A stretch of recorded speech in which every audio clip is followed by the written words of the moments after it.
59. On the Reading of Old Books. This preface to St. Athanasius's The Incarnation of the Word of God, translated by a religious of CSMV, published by Geoffrey Bless in 1944 and by A.R. Mowbray in 1953, was republished in Undeceptions 1971 and First and Second Things 1985. There is a strange idea abroad that in every subject the ancient books should be read only by the professionals, and that the amateur should content himself with the modern books. Thus I have found, as a tutor in English literature, that if the average student wants to find out something about Platonism, the very last thing he thinks of doing is to take a translation of Plato off the library shelf and read the Symposium.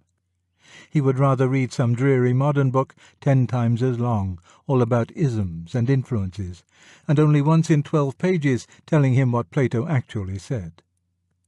The error is rather an amiable one, for it springs from humility. The student is half afraid to meet one of the great philosophers face to face. He feels himself inadequate and thinks he will not understand him. But if he only knew, the great man, just because of his greatness, is much more intelligible than his modern commentator. The simplest student will be able to understand, if not all, yet a very great deal of what Plato said. But hardly anyone can understand some modern books on Platonism. It has always therefore been one of my main endeavours as a teacher to persuade the young that first-hand knowledge is not only more worth acquiring than second-hand knowledge, but is usually much easier and more delightful to acquire. This mistaken preference for the modern books and this shyness of the old ones is nowhere more rampant than in theology. Wherever you find a little study circle of Christian laity, you can be almost certain that they are studying not St. Luke, or St. Paul, or St. Augustine, or Thomas Aquinas, or Hooker, or Butler, but Mr. Burdieff, Monsieur Maritain, or Mr. Niebuhr, or Miss Sayers, or even myself. Now this seems to me topsy-turvy. Naturally, since I myself am a writer, I do not wish the ordinary reader to read no modern books. But if he must read only the new or only the old, I would advise him to read the old. And I would give him this advice precisely because he is an amateur and therefore much less protected than the expert against the dangers of an exclusive contemporary diet. A new book is still on its trial, and the amateur is not in a position to judge it. It has to be tested against the great body of Christian thought down the ages, and all its hidden implications, often unsuspected by the author himself, have to be brought to light. Often it cannot be fully understood without the knowledge of a good many other modern books. If you join at 11 o'clock a conversation which began at 8, you will often not see the real bearing of what is said. Remarks which seem to you very ordinary will produce laughter or irritation, and you will not see why. The reason, of course, being that the earlier stages of the conversation have given them a special point. In the same way, sentences in a modern book which look quite ordinary may be directed at some other book. In this way you may be led to accept what you would have indignantly rejected if you knew its real significance. The only safety is to have a standard of plain, central Christianity. Mere Christianity, as Baxter called it, which puts the controversies of the moment in their proper perspective. Such a standard can be acquired only from the old books. It is a good rule, after reading a new book, never to allow yourself another new one till you have read an old one in between. If that is too much for you, you should at least read one old one to every 3 new ones. Every age has its own outlook. It is specially good at seeing certain truths, and specially liable to make certain mistakes. We all, therefore, need the books that will correct the characteristic mistakes of our own period. And that means the old books.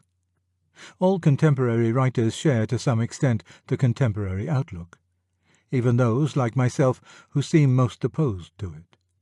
Nothing strikes me more when I read the controversies of past ages than the fact that both sides were usually assuming, without question, a good deal which we should now absolutely deny. They thought that they were as completely opposed as 2 sides could be, but in fact they were all the time secretly united with each other and against earlier and later ages, by a great mass of common assumptions. We may be sure that the characteristic blindness of the 20th century, the blindness about which posterity will ask, "But how could they have thought that?"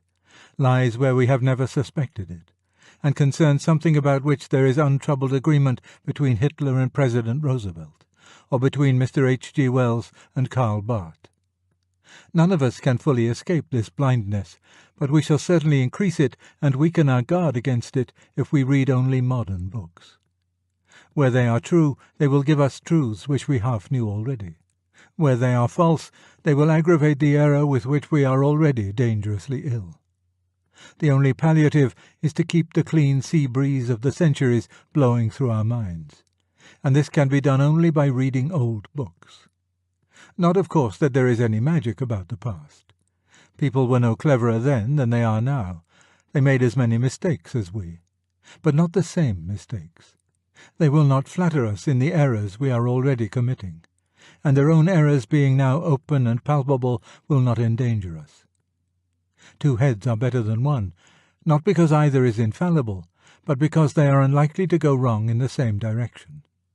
To be sure, the books of the future would be just as good a corrective as the books of the past, but unfortunately we cannot get at them. I myself was first led into reading the Christian classics almost accidentally, as a result of my English studies. Some, such as Hooker, Herbert, Traherne, Taylor and Bunyan, I read because they are themselves great English writers. Others, such as Boetius, St. Augustine, Thomas Aquinas and Dante, because they were influences. A George MacDonald I had found for myself at the age of 16, and never wavered in my allegiance, though I tried for a long time to ignore his Christianity. They are, you will note, a mixed bag, representative of many churches, climates, and ages. And that brings me to yet another reason for reading them. The divisions of Christendom are undeniable, and are by some of these writers most fiercely expressed. But if any man is tempted to think, as one might be tempted who read only contemporaries, that Christianity is a word of so many meanings that it means nothing at all, he can learn beyond all doubt by stepping out of his own century that this is not so. Measured against the ages, mere Christianity turns out to be no insipid interdenominational transparency, but something positive, self-consistent, and inexhaustible. I know it indeed to my cost. In the days when I still hated Christianity, I learned to recognize, like some all-too-familiar smell, that almost unvarying something which met me, now in Puritan Bunyan, now in Anglican Hooker, now in Thomas Dante. It was there, honeyed and floral, in François de Sales. It was there, grave and homely, in Spencer and Walton. It was there, grim but manful, in Pascal and Johnson. There again, with a mild, frightening paradisial flavour, in Vaughan and Burme and Traherne. In the urban sobriety of the 18th century one was not safe. Law and Butler were two lions in the path.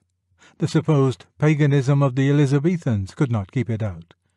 It lay in wait where a man might have supposed himself safest, in the very centre of the Fairy Queen and the Arcadia.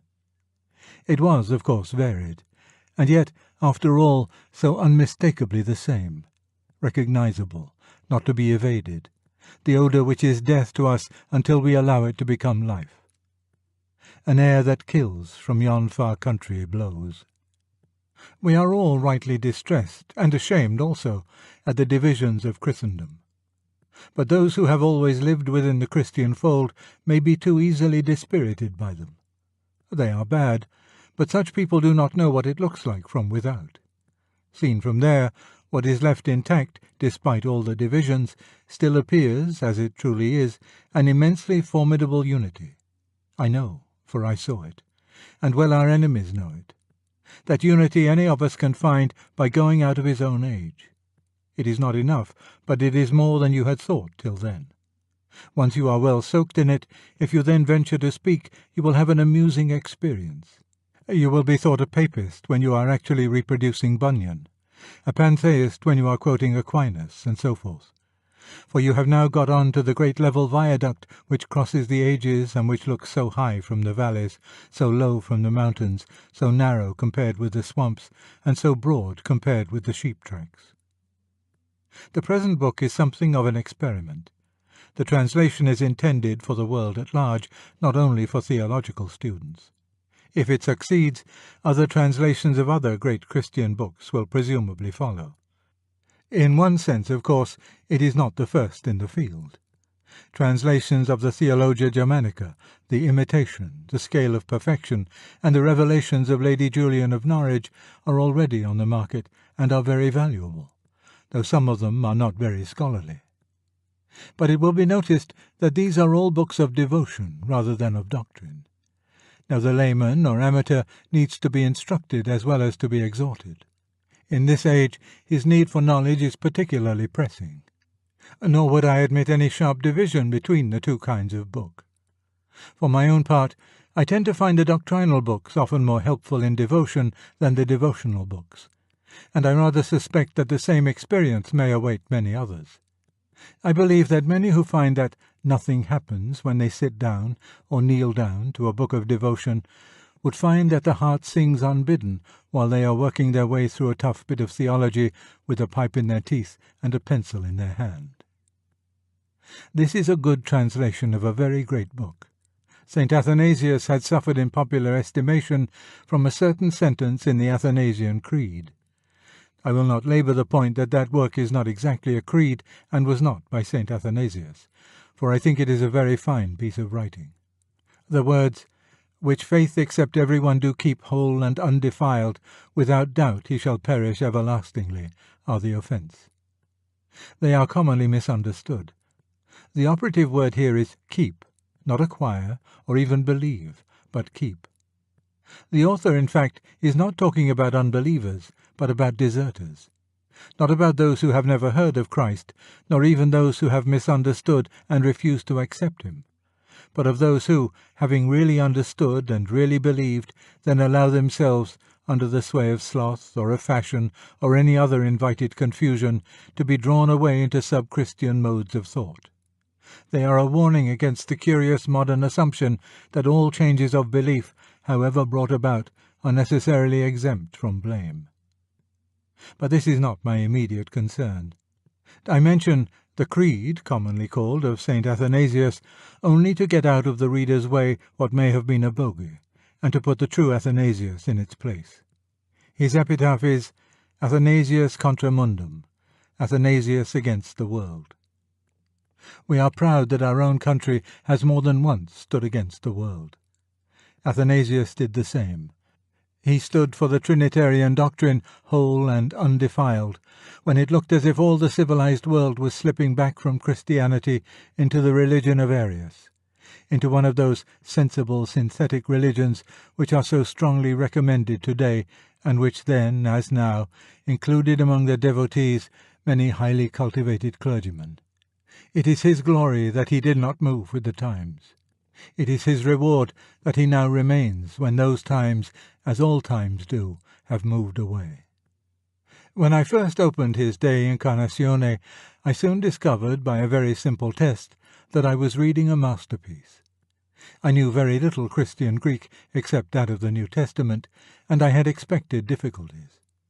To my astonishment, I found it almost as easy as Xenophon, and only a mastermind could, in the 4th century, have written so deeply on such a subject with such classical simplicity. Every page I read confirmed this impression. His approach to the miracles is badly needed today, for it is the final answer to those who object to them as arbitrary and meaningless violations of the laws of nature.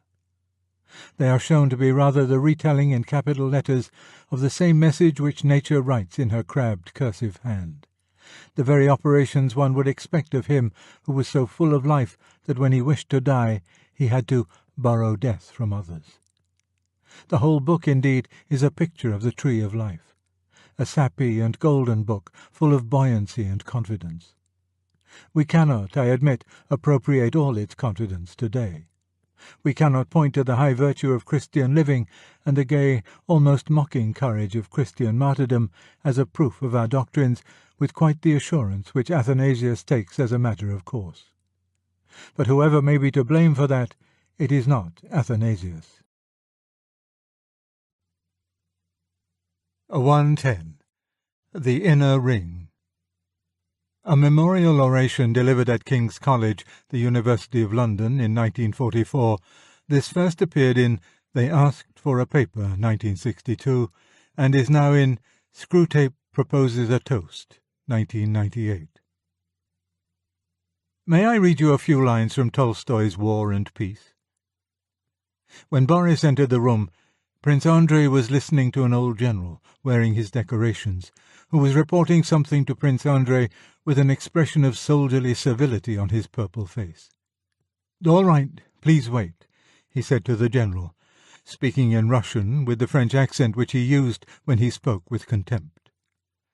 The moment he noticed Boris, he stopped listening to the general, who trotted imploringly after him and begged to be heard, while Prince Andrei turned to Boris with a cheerful smile and a nod of the head.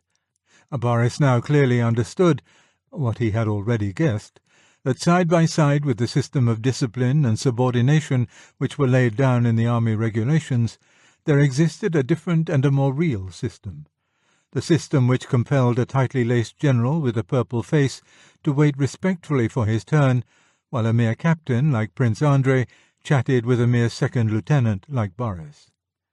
Boris decided at once that he would be guided not by the official system, but by this other unwritten system. When you invite a middle-aged moralist to address you, I suppose I must conclude, however unlikely the conclusion seems, that you have a taste for middle-aged moralizing. I shall do my best to gratify it. I shall, in fact, give you advice about the world in which you are going to live. I do not mean by this that I am going to attempt a talk on what are called current affairs. You probably know quite as much about them as I do. I am not going to tell you, except in a form so general that you will hardly recognize it, what part you ought to play in post-war reconstruction. It is not, in fact, very likely that any of you will be able, in the next 10 years, to make any direct contribution to the peace or prosperity of Europe. You will be busy finding jobs, getting married, acquiring facts. I am going to do something more old-fashioned than you perhaps expected. I am going to give advice. I am going to issue warnings. Advice and warnings about things which are so perennial that no one calls them current affairs. And, of course, everyone knows what a middle-aged moralist of my type warns his juniors against. He warns them against the world, the flesh, and the devil. But one of this trio will be enough to deal with today. The devil I shall leave strictly alone. The association between him and me in the public mind has already gone quite as deep as I wish. In some quarters it has already reached the level of confusion, if not of identification. I begin to realize the truth of the old proverb that he who sups with that formidable host needs a long spoon. As for the flesh, you must be very abnormal young people if you do not know quite as much about it as I do. But on the world, I think I have something to say. In the passage I have just read from Tolstoy, the young second lieutenant, Boris Debrezhkoy, discovers that there exist in the army two different systems or hierarchies. The one is printed in some little red book, and anyone can easily read it up. It also remains constant. A general is always superior to a colonel, and a colonel to a captain. The other is not printed anywhere. Nor is it even a formally organized secret society with officers and rules, which you would be told after you had been admitted. You are never formally and explicitly admitted by anyone. You discover gradually, in almost indefinable ways, that it exists, and that you are outside it. And then later, perhaps, that you are inside it. There are what correspond to passwords, but they too are spontaneous and informal. A particular slang, the use of particular nicknames, an elusive manner of conversation are the marks. But it is not constant. It is not easy, even at a given moment, to say who is inside and who is outside. Some people are obviously in and some are obviously out, but there are always several on the borderline. And if you come back to the same divisional headquarters or brigade headquarters, or the same regiment, or even the same company after 6 weeks' absence, you may find this second hierarchy quite altered. There are no formal admissions or expulsions. People think they are in it after they have in fact been pushed out of it, or before they have been allowed in. This provides great amusement for those who are really inside. It has no fixed name. The only certain rule is that the insiders and outsiders call it by different names.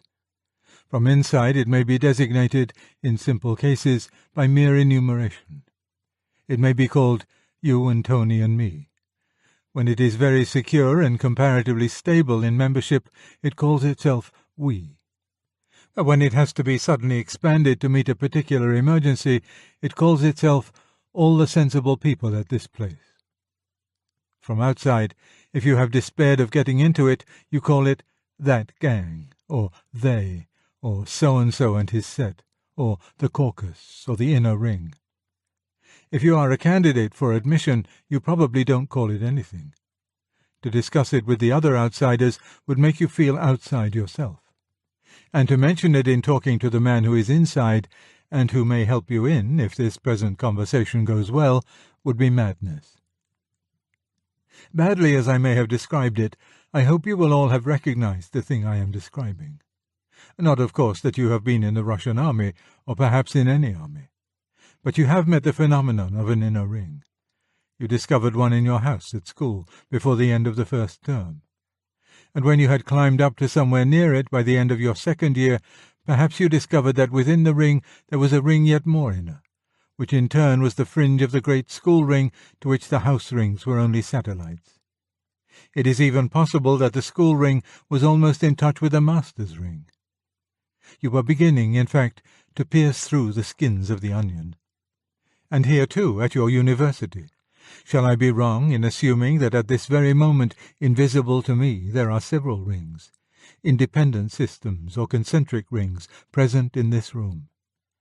And I can assure you that in whatever hospital, inn of court, diocese, school, business, or college you arrive after going down, you will find the rings, what Tolstoy calls the second or unwritten systems. All this is rather obvious. I wonder whether you will say the same of my next step, which is this. I believe that in all men's lives at certain periods, and in many men's lives at all periods between infancy and extreme old age, one of the most dominant elements is the desire to be inside the local ring, and the terror of being left outside. This desire, in one of its forms, has indeed had ample justice done to it in literature. I mean in the form of snobbery. A Victorian fiction is full of characters who are hag-ridden by the desire to get inside that particular ring which is, or was, called society. But it must be clearly understood that society, in that sense of the word, is merely one of 100 rings, and snobbery therefore only one form of the longing to be inside. People who believe themselves to be free, and indeed are free from snobbery, and who read satires on snobbery with tranquil superiority, may be devoured by the desire in another form. It may be the very intensity of their desire to enter some quite different ring, which renders them immune from the allurements of high life. An invitation from a duchess would be very cold comfort to a man smarting under the sense of exclusion from some artistic or communist coterie. Poor man, it is not large, lighted rooms or champagne, or even scandals about peers and cabinet ministers that he wants. It is the sacred little attic or studio, the heads bent together, the fog of tobacco smoke, and the delicious knowledge that we 4 or 5 all huddled beside this stove, are the people who know. Often the desire conceals itself so well that we hardly recognize the pleasures of fruition. Men tell not only their wives, but themselves, that it is a hardship to stay late at the office or the school, on some bit of important extra work which they have been let in for, because they and the 2 others are the only people left in the place who really know how things are run. But it is not quite true. It is a terrible bore, of course, when old Fatty Smithson draws you aside and whispers, "Look here, we've got to get you in on this examination somehow." Or, "Charles and I saw at once that you've got to be in on this committee." A terrible bore. Ah, but how much more terrible if you were left out. It is tiring and unhealthy to lose your Saturday afternoons, but to have them free because you don't matter, that is much worse. Freud would say, no doubt, that the whole thing is a subterfuge of the sexual impulse. I wonder whether the shoe is not sometimes on the other foot. I wonder whether, In ages of promiscuity, many a virginity has not been lost less in obedience to Venus than in obedience to the lure of the Caucasus.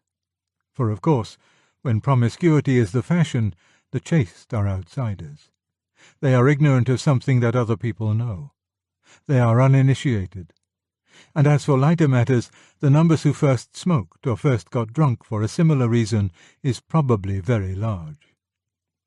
I must now make a distinction. I am not going to say that the existence of inner rings is an evil. It is certainly unavoidable. There must be confidential discussions, and it is not only not a bad thing, it is, in itself, a good thing that personal friendship should grow up between those who work together. And it is perhaps impossible that the official hierarchy of any organization should quite coincide with its actual workings. If the wisest and most energetic people invariably held the highest posts, it might coincide. Since they often do not, there must be people in high positions who are really deadweights, and people in lower positions who are more important than their rank and seniority would lead you to suppose. In that way, the second unwritten system is bound to grow up. It is necessary, and perhaps it is not a necessary evil. But the desire which draws us into inner rings is another matter. A thing may be morally neutral, and yet the desire for that thing may be dangerous. As Byron has said, "Sweet is a legacy, and passing sweet the unexpected death of some old lady." The painless death of a pious relative at an advanced age is not an evil, but an earnest desire for her death on the part of her heirs is not reckoned a proper feeling, and the law frowns on even the gentlest attempt to expedite her departure. Let inner rings be an unavoidable and even an innocent feature of life, though certainly not a beautiful one. But what of our longing to enter them, our anguish when we are excluded, and the kind of pleasure we feel when we get in? I have no right to make assumptions about the degree to which any of you may already be compromised. I must not assume that you have ever first neglected and finally shaken off friends whom you really loved and who might have lasted you a lifetime, in order to court the friendship of those who appeared to you more important, more esoteric. I must not ask whether you have ever derived actual pleasure from the loneliness and humiliation of the outsiders after you yourself were in. Whether you have talked to fellow members of the ring in the presence of outsiders simply in order that the outsiders might envy. Whether the means whereby, in your days of probation, you propitiated the inner ring were always wholly admirable. I will ask only one question, and it is, of course, a rhetorical question which expects no answer. In the whole of your life, as you now remember it, has the desire to be on the right side of that invisible line ever prompted you to any act or word on which, in the cold, small hours of a wakeful night, you can look back with satisfaction? If so, your case is more fortunate than most. But I said I was going to give advice, and advice should deal with the future, not the past. I have hinted at the past only to awake you to what I believe to be the real nature of human life. I don't believe that the economic motive and the erotic motive account for everything that goes on in what we moralists call the world. Even if you add ambition, I think the picture is still incomplete. The lust for the esoteric, the longing to be inside, take many forms which are not easily recognizable as ambition. We hope, no doubt, for tangible profits from every inner ring we penetrate. Power, money, liberty to break rules, avoidance of routine duties, evasion of discipline.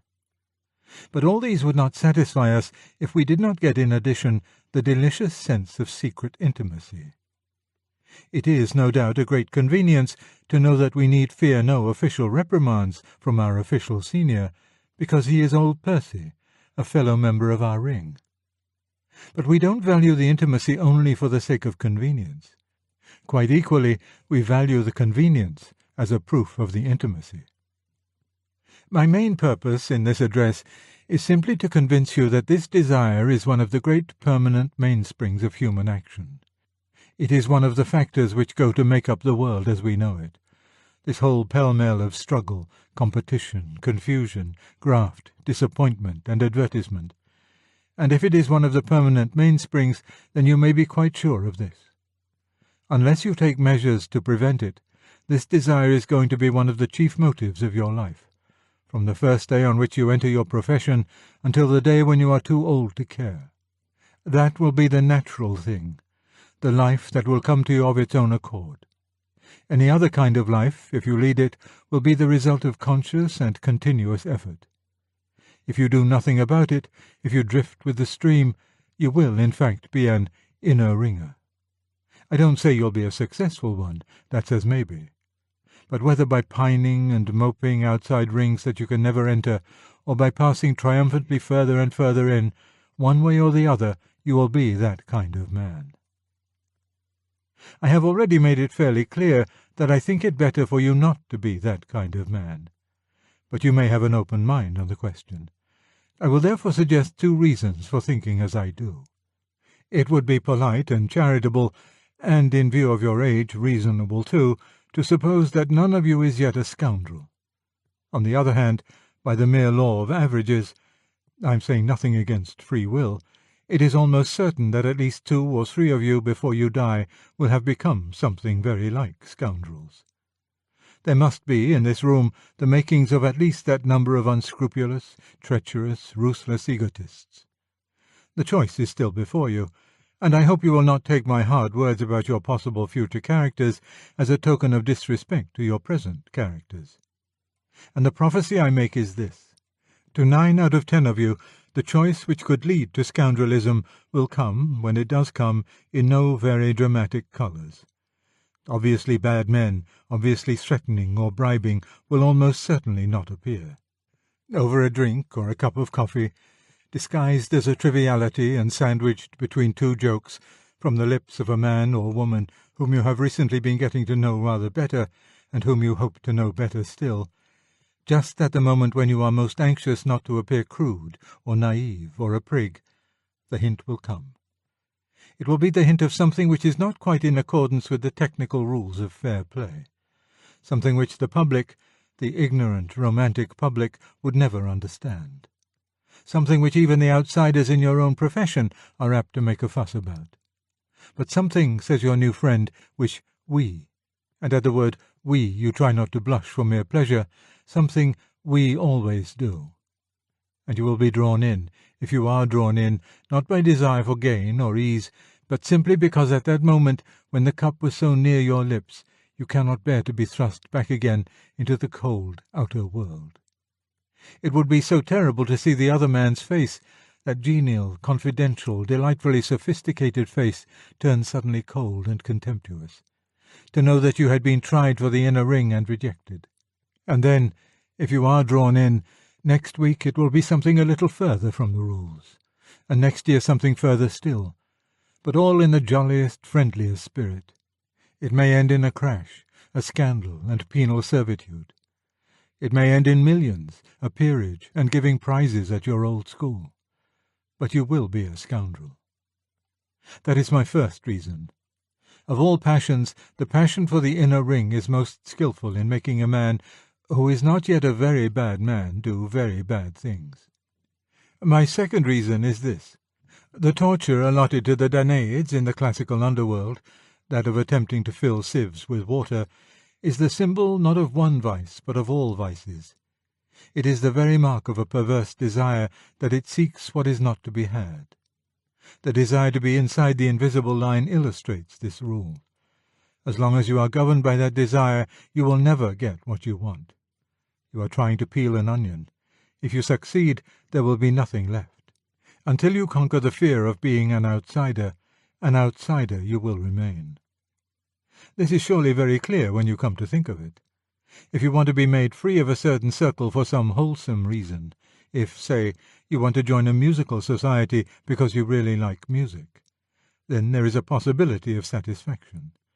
You may find yourself playing in a quartet, and you may enjoy it. But if all you want is to be in the know, your pleasure will be short-lived. The circle cannot have from within the charm it had from outside. By the very act of admitting you, it has lost its magic. Once the first novelty is worn off, the members of this circle will be no more interesting than your old friends. Why should they be? You are not looking for virtue, or kindness, or loyalty, or humour, or learning, or wit, or any of the things that can be really enjoyed.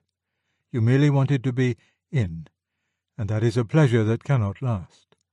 As soon as your new associates have been stale to you by custom, you will be looking for another ring. The rainbow's end will still be ahead of you.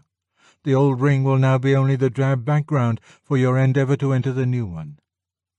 And you will always find them hard to enter, for a reason you very well know. You yourself, once you are in, want to make it hard for the next entrant, just as those who are already in made it hard for you. Naturally. In any wholesome group of people which holds together for a good purpose, the exclusions are, in a sense, accidental. 3 or 4 people who are together for the sake of some piece of work exclude others because there is work only for so many, or because the others can't, in fact, do it. Your little musical group limits its numbers because the rooms they meet in are only so big. But your genuine inner ring exists for exclusion. There'd be no fun if there were no outsiders. The invisible line would have no meaning unless most people were on the wrong side of it. Exclusion is no accident. It is the essence. The quest of the inner ring will break your hearts unless you break it. But if you break it, a surprising result will follow. If, in your working hours, you make the work your end, you will presently find yourself, all unawares, inside the only circle in your profession that really matters. You will be one of the sound craftsmen, and other sound craftsmen will know it. This group of craftsmen will by no means coincide with the inner ring, or the important people, or the people in the know. It will not shape that professional policy, or work up that professional influence which fights for the profession as a whole against the public. Nor will it lead to those periodic scandals and crises which the inner ring produces. But it will do those things which that profession exists to do, and will, in the long run, be responsible for all the respect which that profession in fact enjoys, and which the speeches and advertisements cannot maintain. And if, in your spare time, you consort simply with the people you like, you will again find that you have come, unawares, to a real inside. That you are indeed snug and safe at the centre of something which, seen from without, would look exactly like an inner ring. But the difference is that its secrecy is accidental, and its exclusiveness a byproduct, and no one was led thither by the lure of the esoteric. For it is only 4 or 5 people who like one another, meeting to do things that they like. This is friendship. Aristotle placed it among the virtues. It causes perhaps half of all the happiness in the world, and no inner ring can ever have it. We are told in Scripture that those who ask get. That is true, in senses I can't now explore, but in another sense there is much truth in the schoolboy's principle, them as asks shan't have. To a young person just entering on adult life, the world seems full of insides, full of delightful intimacies and confidentialities, and he desires to enter them. But if he follows that desire, he will reach no inside that is worth reaching. The true road lies in quite another direction. It is like the house in Alice Through the Looking-Glass. 102. De Futilitate.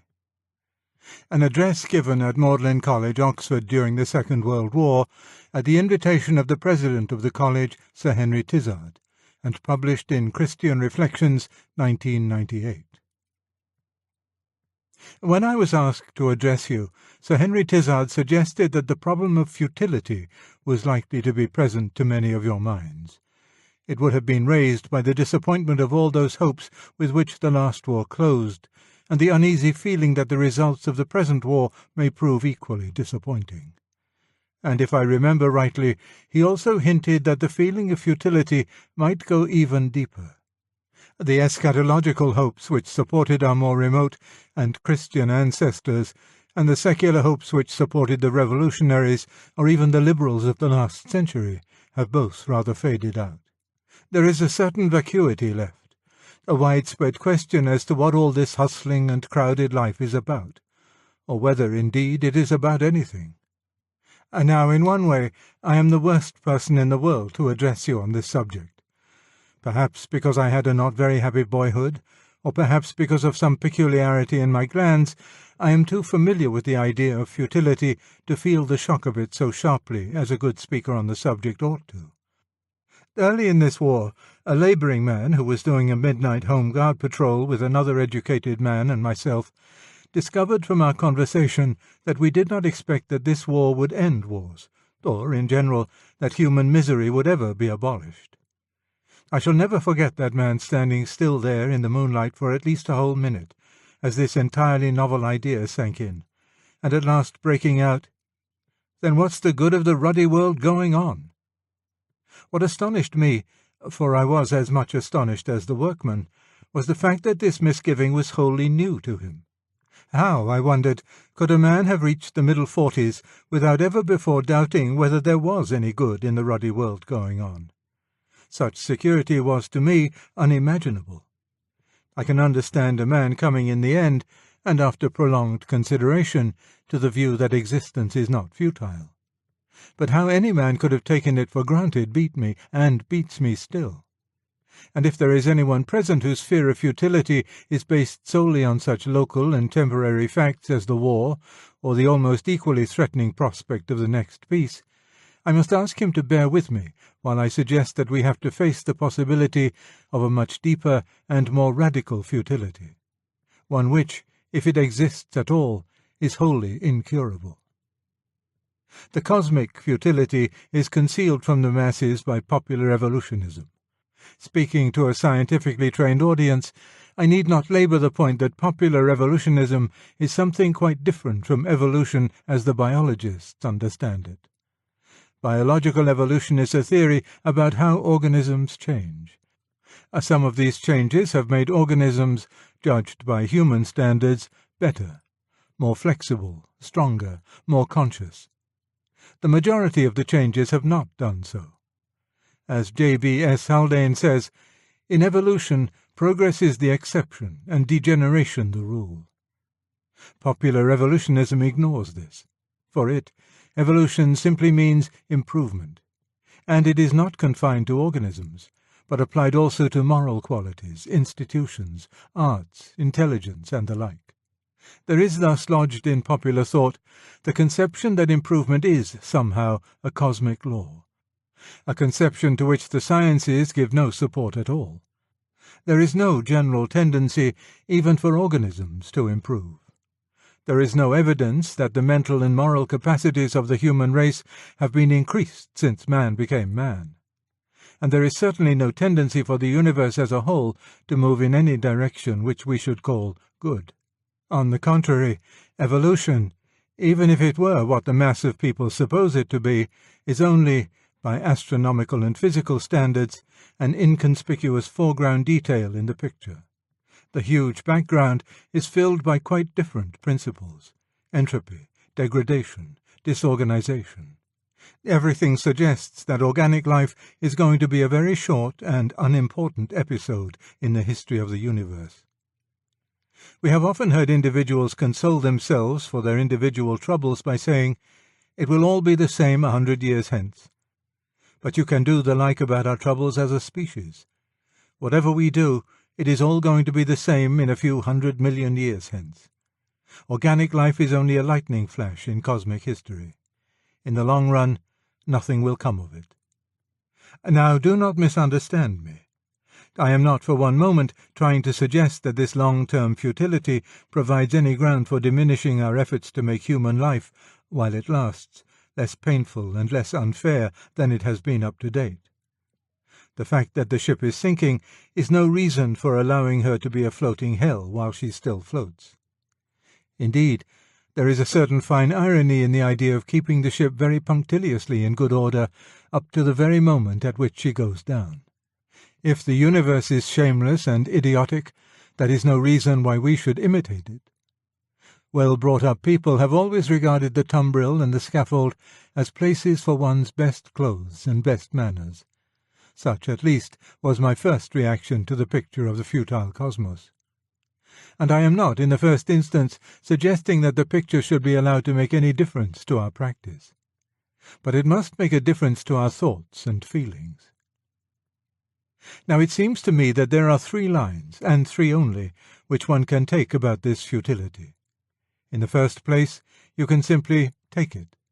You can become a consistent pessimist, as Lord Russell was when he wrote The Worship of a Free Man, and base your whole life on what he called a firm foundation of unshakable despair. You will feed yourself on the Wessex novels, and the Shropshire Lad, and Lucretius, and a very manly, impressive figure you may contrive to be. In the second place, you can deny the picture of the universe which the scientists paint. There are various ways of doing this. You might become a Western idealist, or an Oriental pantheist. In either case, you would maintain that the material universe was, in the last resort, not quite real. It is a kind of mirage produced by our senses and forms of thought. Reality is to be sought elsewhere. Or you might say, as Jews, Mohammedans, and Christians do, that though nature is real as far as she goes, still there are other realities, and that by bringing them in you alter the picture so much that it is no longer a picture of futility. Or thirdly, one could accept the scientific picture and try to do something about the futility. I mean, instead of criticizing the universe, we may criticize our own feeling about the universe, and try to show that our sense of futility is unreasonable, or improper, or irrelevant. I imagine this third procedure will seem to you, at any rate to begin with, the most promising. Let us explore it. I think the most damaging criticism we can level against our own feeling of cosmic futility is this. Futility is the opposite of utility. A machine or plan is futile when it does not serve the purpose for which it was devised. In calling the universe futile, therefore, we are really applying to it a means and end pattern of thought, treating it as if it were a thing manufactured, and manufactured for some purpose. In calling it futile, we are only expressing our naive surprise at the discovery that basic reality does not possess the characteristics of a human artifact, a thing made by men to serve the purposes of men, and the demand that it should be regarded as preposterous. It is rather like complaining that a tree is futile because the branches don't happen to come just where we want them for climbing it, or even a stone because it doesn't happen to be edible. This point of view certainly seems, at first, to have all the bracing shock of common sense, and I certainly believe that no philosophy which does not contain this view as at least one of its elements is at all likely to be true. But taken by itself, it will turn out to be rather too simple. If we push it to its logical conclusion, we shall arrive at something like this. The proper way of stating the facts is not to say that the universe is futile, but that the universe has produced an animal, namely man, which can make tools. The long habit of making tools has engendered in him another habit, that of thinking in terms of means and ends.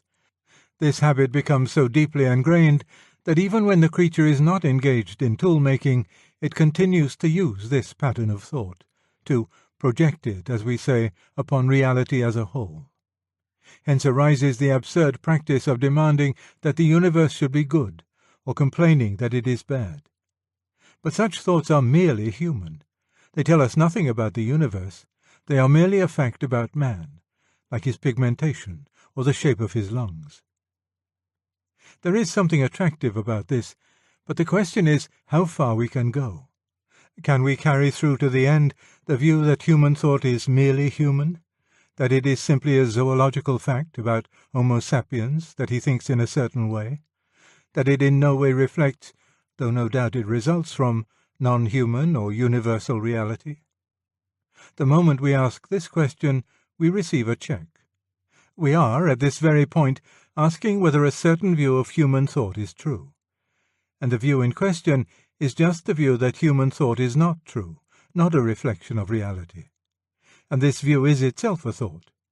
In other words, we are asking, is the thought that no thoughts are true itself true? If we answer yes, we contradict ourselves. For if all thoughts are untrue, then this thought is untrue. There is, therefore, no question of a total skepticism about human thought. We are always prevented from accepting total skepticism because it can be formulated only by making a tacit exception in favor of the thought we are thinking at the moment. Just as the man who warns the newcomer, "Don't trust anyone in this office," always expects you to trust him at that moment. Whatever happens then, the most we can ever do is to decide that certain types of human thought are merely human or subjective, and others not. However small the class, some class of thoughts must be regarded not as mere facts about the way human brains work, but as true insights, as the reflection of reality in human consciousness.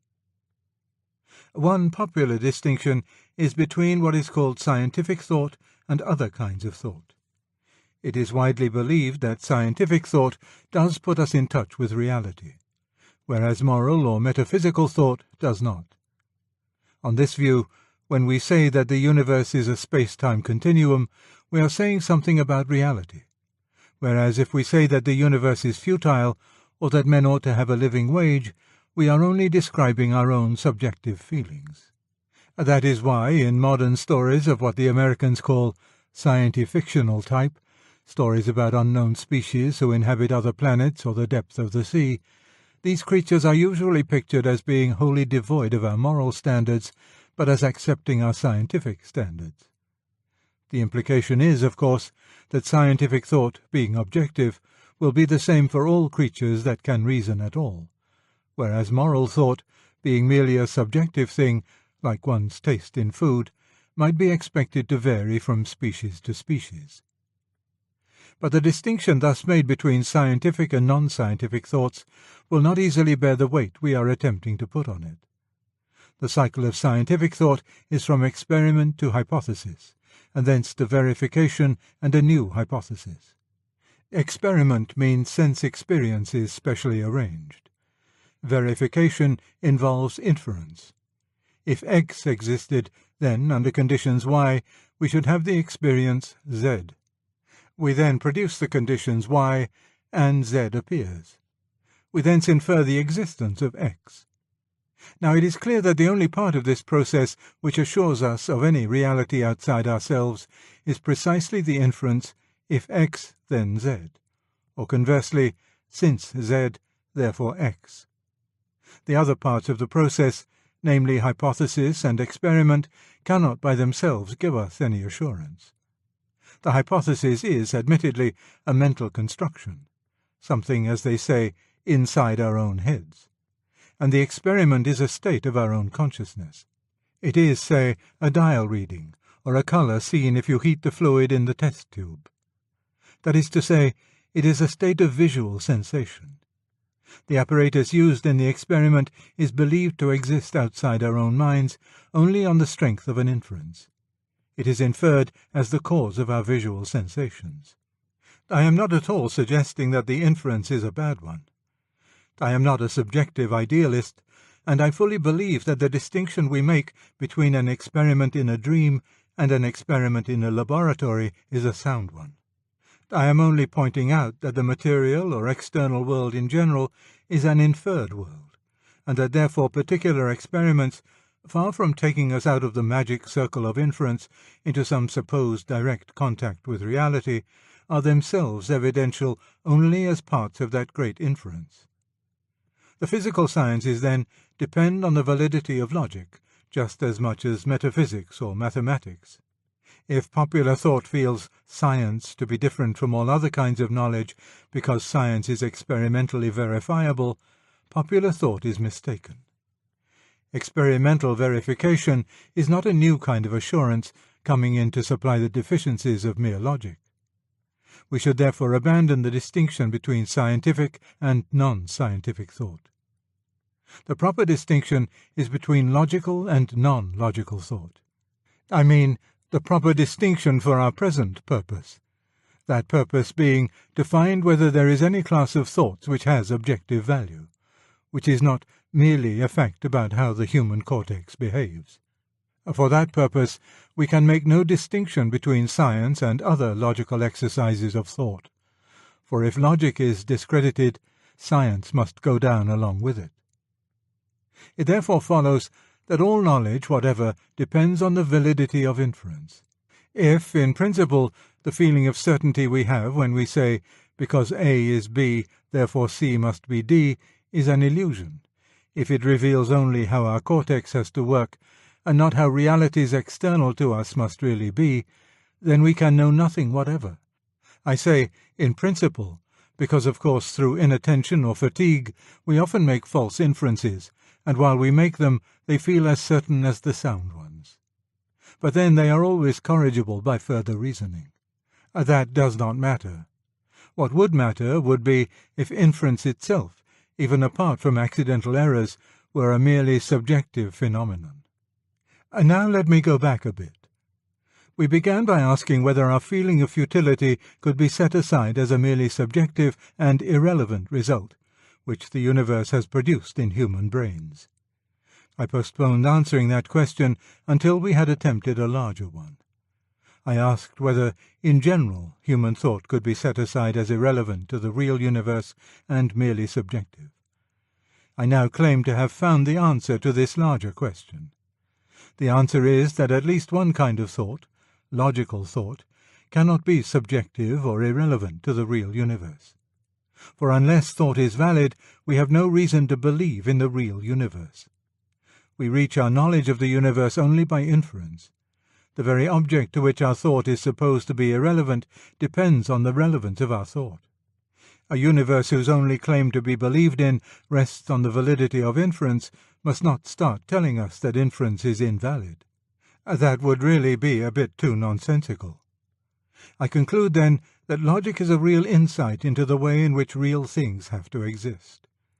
In other words, the laws of thought are also the laws of things in the remotest space and the remotest time.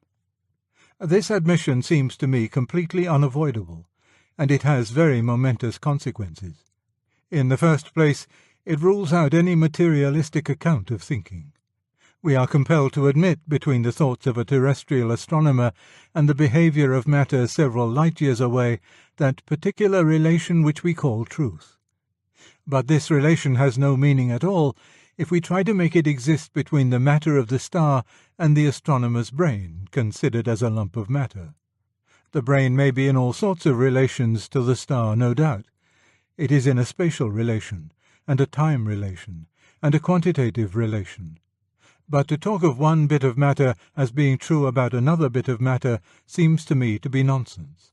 It might conceivably turn out to be the case that every atom in the universe thought, and thought truly, about every other. But that relation between any two atoms would be something quite distinct from the physical relations between them. In saying that thinking is not matter, I am not suggesting that there is anything mysterious about it. In one sense, thinking is the simplest thing in the world. We do it all day long. We know what it is like far better than we know what matter is like. Thought is what we start from, the simple, intimate, immediate datum. Matter is the inferred thing, the mystery. In the second place, to understand that logic must be valid is to see at once that this thing we all know, this thought, this mind, cannot in fact be really alien to the nature of the universe. Or, putting it the other way round, the nature of the universe cannot be really alien to reason. We find that matter always obeys the same laws which our logic obeys. When logic says a thing must be so, nature always agrees. No one can suppose that this can be due to a happy coincidence. A great many people think that it is due to the fact that nature produced the mind. But on the assumption that nature is herself mindless, this provides no explanation. To be the result of a series of mindless events is one thing. To be a kind of plan or true account of the laws according to which those mindless events happened is quite another. Thus the Gulf Stream produces all sorts of results. For instance, the temperature of the Irish Sea. What it does not produce is maps of the Gulf Stream. But if logic, as we find it operative in our own minds, is really a result of mindless nature, then it is a result as improbable as that. The laws whereby logic obliges us to think turn out to be the laws according to which every event in space and time must happen. The man who thinks this an ordinary or probable result does not really understand. It is as if cabbages, in addition to resulting from the laws of botany, also gave lectures in that subject.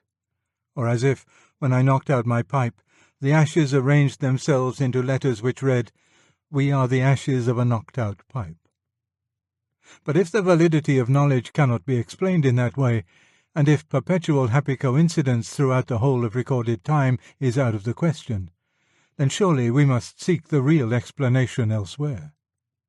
I want to put this other explanation in the broadest possible terms, and am anxious that you should not imagine I am trying to prove anything more or more definite than I really am. And perhaps the safest way of putting it is this, that we must give up talking about human reason. Insofar as thought is merely human, merely a characteristic of one particular biological species, it does not explain our knowledge. Where thought is strictly rational, it must be, in some odd sense, not ours, but cosmic or supercosmic. It must be something not shut up inside our heads, but already out there, in the universe or behind the universe, either as objective as material nature, or more objective still. Unless all that we take to be knowledge is an illusion, we must hold that in thinking we are not reading rationality into an irrational universe, but responding to a rationality with which the universe has always been saturated. There are all sorts of different ways in which you can develop this position, either into an idealistic metaphysic or a theology, into a theistic or a pantheistic or dualist theology. I am not tonight going to trace those possible developments, still less to defend the particular one which I myself accept. I am only going to consider what light this conception, in its most general form, throws on the question of futility. At first sight it might seem to throw very little. The universe, as we have observed it, does not appear to be in any sense good as a whole, though it throws up some particular details which are very good indeed. Strawberries and the sea and sunrise and the song of the birds. But these, quantitatively considered, are so brief and small compared with the huge tracts of empty space and the enormous masses of uninhabitable matter that we might well regard them as lucky accidents. We might therefore conclude that though the ultimate reality is logical, it has no regard for values, or at any rate for the value we recognize. And so we could still accuse it of futility. But there is a real difficulty about accusing it of anything. An accusation always implies a standard. You can call a man a bad golf player because you know what bogey is. You call a boy's answer to a sum wrong because you know the right answer. You call a man cruel or idle because you have in mind a standard of kindness and diligence. And while you are making the accusation, you have to accept the standard as a valid one. If you begin to doubt the standards, you automatically doubt the cogency of your accusation. If you are skeptical about grammar, you must be equally skeptical about your condemnation of bad grammar. If nothing is certainly right, then of course it follows that nothing is certainly wrong. And that is the snag about what I would call heroic pessimism. I mean the kind of pessimism you get in Swinburne, Hardy, and Shelley's Prometheus, and which is magnificently summed up in Hausmann's line, "Whatever brute and blackguard made the world." Do not imagine that I lack sympathy with that kind of poetry. On the contrary, at one time of my life I tried very hard to write it, and, as far as quantity goes, I succeeded. I produced reams of it. But there is a catch. If a brute and blackguard made the world, then he also made our minds. And if he made our minds, he also made that very standard in them whereby we judge him to be a brute and blackguard. And how can we trust the standard which comes from such a brutal and blackguardly source? If we reject him, we ought also to reject all his works. But one of his works is this very moral standard by which we reject him. If we accept this standard, then we are really implying that he is not a brute and blackguard. If we reject it, then we have thrown away the only instrument by which we can condemn him. Heroic antitheism thus has a contradiction in its centre. You must trust the universe in one respect, even in order to condemn it in every other. What happens to our sense of values is, in fact, exactly what happens to our logic. If it is a purely human sense of values, a biological byproduct in a particular species with no relevance to reality, then we cannot, having once realized this, continue to use it as the ground for what are meant to be serious criticisms of the nature of things. Nor can we continue to attach any importance to the efforts we make towards realizing our ideas of value. A man cannot continue to make sacrifices for the good of posterity if he really believes that his concern for the good of posterity is simply an irrational subjective taste of his own, on the same level with his fondness for pancakes or his dislike for spam. I am well aware that many whose philosophy involves this subjective view of values do, in fact, sometimes make great efforts for the cause of justice or freedom. But that is because they forget their philosophy. When they really get to work, they think that justice is really good, objectively obligatory whether anyone likes it or not. They remember their opposite philosophical belief only when they go back to the lecture room. Our sense that the universe is futile, and our sense of a duty to make those parts of it we can reach less futile, both really imply a belief that it is not, in fact, futile at all. A belief that values are rooted in reality outside ourselves, that the reason in which the universe is saturated is also moral. There remains, of course, the possibility that its values are widely different from ours, and in some sense this must be so. The particular interpretation of the universe which I accept certainly represents them as differing from ours in many acutely distressing ways. But there are strict limits to the extent which we can allow to this admission. Let us go back to the question of logic. I have tried to show that you reach a self-contradiction if you say that logical inference is, in principle, invalid. On the other hand, nothing is more obvious than that we frequently make false inferences. From ignorance of some of the factors involved, from inattention, from inefficiencies in the system of symbols, linguistic or otherwise, which we are using, from the secret influence of our unconscious wishes or fears. We are therefore driven to combine a steadfast faith in inference as such with a wholesome skepticism about each particular instance of inference in the mind of a human thinker. And as I have said, there is no such thing, strictly speaking, as human reason. But there is emphatically such a thing as human thought. In other words, the various specifically human conceptions of reason, failures of complete rationality, which arise in a wishful and lazy human mind, utilizing a tired human brain. The difference between acknowledging this and being skeptical about reason itself is enormous. For in the one case we should be saying that reality contradicts reason, whereas now we are only saying that total reason, cosmic or supercosmic reason, corrects human imperfections of reason. Now correction is not the same as mere contradiction. When your false reasoning is corrected, you see the mistakes. The true reasoning thus takes up into itself whatever was already rational in your original thought. You are not moved into a totally new world. You are given more and purer of what you already had in a small quantity, and badly mixed with foreign elements. To say that reason is objective is to say that all our false reasonings could, in principle, be corrected by more reason. I have to add, in principle, because, of course, the reasoning necessary to give us absolute truth about the whole universe might, indeed certainly would be, too complicated for any human mind to hold it all together, or even to keep on attending. But that, again, would be a defect in the human instrument, not in reason. A sum in simple arithmetic may be too long and complicated for a child's limited powers of concentration, but it is not a radically different kind of thing from the short sums the child can do.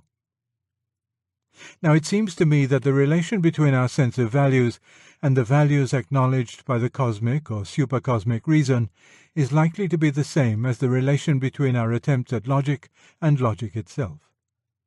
It is, I admit, conceivable that the ultimate reason acknowledges no values at all. But that theory, as I have tried to show, is inconsistent with our continuing to attach any importance to our own values. And since everyone in fact intends to continue doing so, that theory is not really a live option. But if we attribute a sense of value to the ultimate reason, I do not think we can suppose it to be totally different from our own sense of value. If it were, then our own sense of value would have to be merely human, and from that all the same consequences would flow as from an admission that the Supreme Mind acknowledged no values at all. Indeed, To say that a mind has a sense of values totally different from the only values we can conceive is to say that that mind has we know not what, which is precious near saying nothing particular about it. It would also be very odd, on the supposition that our sense of values is a mere illusion, that education, rationality, and enlightenment show no tendency to remove it from human minds. And at this stage in the argument, there is really no inducement to do any of these rather desperate things. The prima facie case for denying a sense of values to the cosmic or supercosmic mind has really collapsed the moment we see that we have to attribute reason to it. When we are forced to admit that reason cannot be merely human, there is no longer any compulsive inducement to say that virtue is purely human. If wisdom turns out to be something objective and external, it is at least probable that goodness will turn out to be the same. But here also it is reasonable to combine a firm belief in the objective validity of goodness with a considerable skepticism about all our particular moral judgments. To say that they all require correction is indeed to say both that they are partially wrong and that they are not merely subjective facts about ourselves. For if that were so, the process of enlightenment would consist not in correcting them, but in abandoning them altogether. There is, to be sure, one glaringly obvious ground for denying that any moral purpose at all is operative in the universe, namely, the actual course of events in all its wasteful cruelty and apparent indifference or hostility to life. But then, as I maintain, that is precisely the ground which we cannot use. Unless we judge this waste and cruelty to be real evils, we cannot, of course, condemn the universe for exhibiting them. Unless we take our own standard of goodness to be valid in principle, however fallible our particular applications of it, we cannot mean anything by calling waste and cruelty evils. And unless we take our own standard to be something more than ours, to be in fact an objective principle to which we are responding, we cannot regard that standard as valid. In a word, unless we allow ultimate reality to be moral, we cannot morally condemn it. The more seriously we take our own charge of futility, the more we are committed to the implication that reality, in the last resort, is not futile at all. The defiance of the good atheist, hurled at an apparently ruthless and idiotic cosmos, is really an unconscious homage to something in or behind that cosmos which he recognizes as infinitely valuable and authoritative. For if mercy and justice were really only private whims of his own, with no objective and impersonal roots, and if he realized this, he could not go on being indignant. The fact that he arraigns heaven itself for disregarding them means that at some level of his mind he knows they are enthroned in a higher heaven still. I cannot, and never could, persuade myself that such defiance is displeasing to the Supreme Mind. There is something holier about the atheism of a Shelley than about the theism of a Paley. That is the lesson of the Book of Job. No explanation of the problem of unjust suffering is there given. That is not the point of the poem.